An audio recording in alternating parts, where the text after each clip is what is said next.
President Joe Biden announced a ceasefire between Israel and Hezbollah. Here is what he said today, number 12.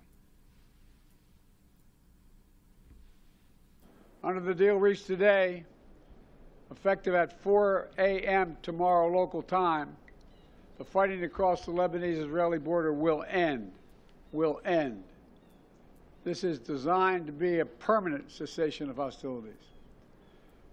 What is left of Hezbollah and other terrorist organizations will not be allowed, I emphasize, will not be allowed to threaten the security of Israel again.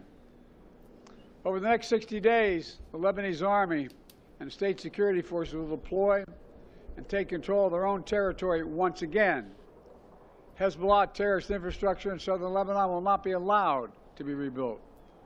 And over the next 60 days, Israel will gradually withdraw its remaining forces. And civilians on both sides will soon be able to safely return to their communities and begin to rebuild their homes, their schools, their farms, their businesses, and their very lives. We're determined this conflict will not be just another cycle of violence.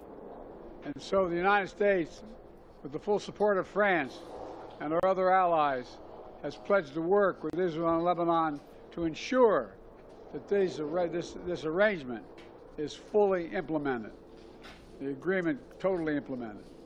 You know, there will be no U.S. troops deployed in southern Lebanon. This is consistent with my commitment to the American people to not put U.S. troops in combat in this conflict. Instead, we, along with France and others, will provide the necessary assistance to make sure this deal is implemented fully and effectively. Let me be clear. If Hezbollah or anyone else breaks the deal and poses a direct threat to Israel, then Israel retains the right to self-defense, consistent with international law, just like any country when facing a terrorist group pledged to that country's destruction. Now, we thought for reaction we'd bring on our friend Dov Hikind, former New York Assemblyman as a Democrat. He's also with AmericansAA.org. Please welcome back to the program, Dov Hikind.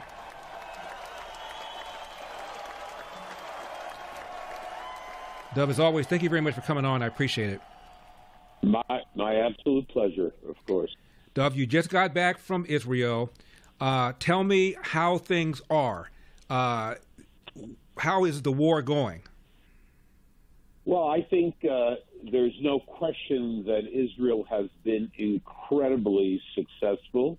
The war, both in the north and south, could have been over a long time ago, if not for the Biden administration. There's no question about that. The holding back of arms shipments to Israel, et cetera, et cetera. Let's remember that it was the Biden administration for almost a year that told Israel not to defend itself against Hezbollah. Those missiles started flying into Israel, into civilian areas in the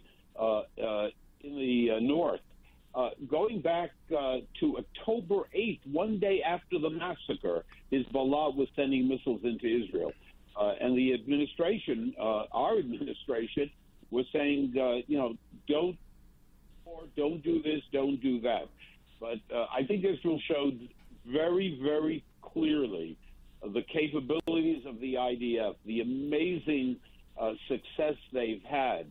So, look, this ceasefire, I'm actually still in Israel, leaving tomorrow night. Look, I hope it works. It sounds different from previous agreements with Lebanon. We'll see what happens. Look, one thing for sure, the fact that the Trump administration is coming in with President Trump to come with an amazing team of, let's call them tough guys, tough for America and tough for our friends all over the world, in particular Israel. So I'm more confident about that than anything else.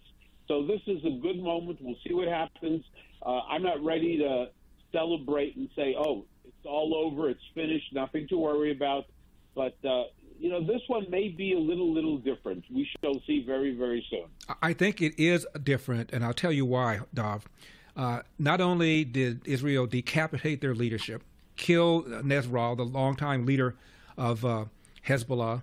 That brilliant thing that they did with the pagers and the walkie-talkies was stunning. Now you have somebody coming in, President-elect Donald Trump, who is going to say, you did all this with one arm behind your back. That arm is now going to be released. And if I'm Lebanon, if I'm Hezbollah, I said, we got our butts kicked when Israel was being restrained by the Biden-Harris administration. Now they're no longer going to be restrained. I think we ought to do a deal.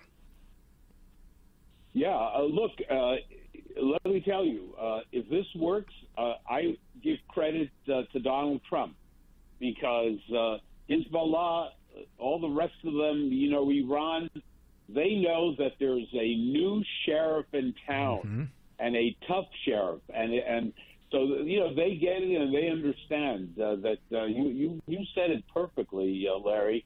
Israel's one hand behind your back. State Department, Defense Department, White House for the past year, sources in these different areas giving advice to Israel how to conduct their military affairs. Come on, give me a break. Israel knows how to fight wars.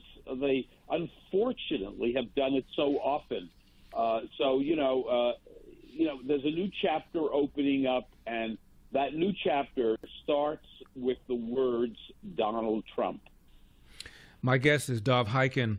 Dov, let's talk about the murder of the rabbi in UAE, United Arab Emirates.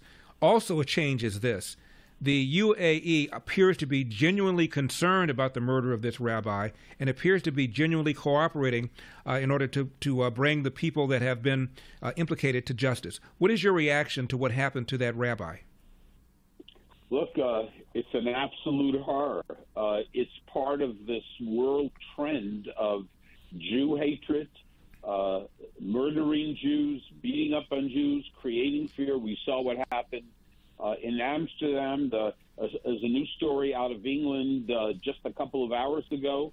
A bunch of young girls, religious girls, were standing at a particular location in London, and someone started throwing bottles at them.